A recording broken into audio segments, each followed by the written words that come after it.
guess my question, going back to the top. Yeah. And Today it was good to see you, Brian. good to see you. Well. Good to Yeah. see you. Glad. It's estimated by CDC and other scientists that if we open the country as proposed, that several thousands, tens of thousands of Americans could die. Is that just the price we're going to have to pay for opening the economy?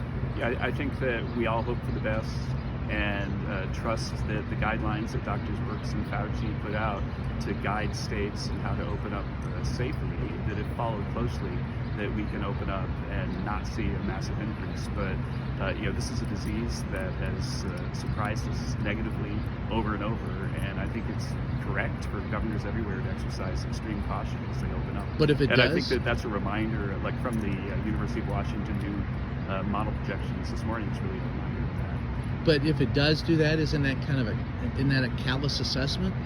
No, I think that what's going to happen is that each state is going to have to judge for itself the costs and benefits of the actions that they took. And we've printed guidelines to help them think rationally through those and to help them establish safe practices so that they can get people back to work in a safe manner.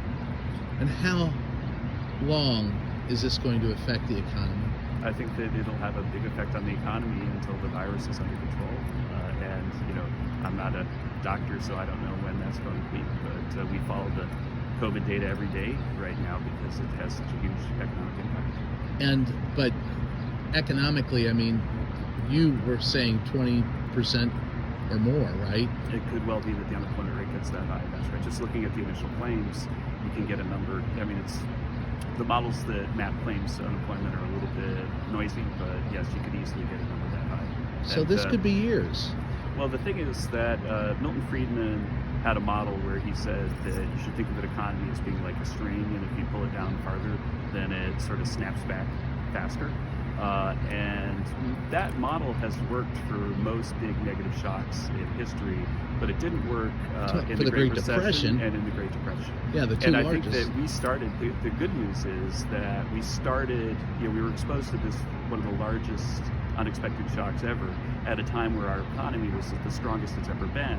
And so if ever there was an economy that would be able to withstand the shock and give you a kind of Milton Friedman response to the negative shock, it would be the one that we had last January. So give us your assessment as an economist, looking at the data. What do you see as how long it will take to recover from this? I think that the consensus in the White House, which is being led, of course, by the president, is that the Congressional Budget Office forecast for the rest of the year is about right, and then next year is going to be one of the strongest years ever because we'll have gotten to the other side of this thing, and there'll be so much pent-up demand and everything else that there'll be a rip-roaring next year. But the Congressional Budget Office has a very strong second half of their forecast. And for the critics who say, hey, you're just putting it out, you're moving the goalposts till after the election. No, the Congressional Budget Office is calling for massive growth in the third quarter.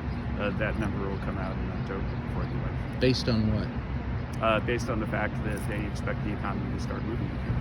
Yeah, and if you start moving again from a full stop, then you can get some growth. Okay, good. Do you have a question too? Or is it just real? Yeah, go ahead. No, I'm out.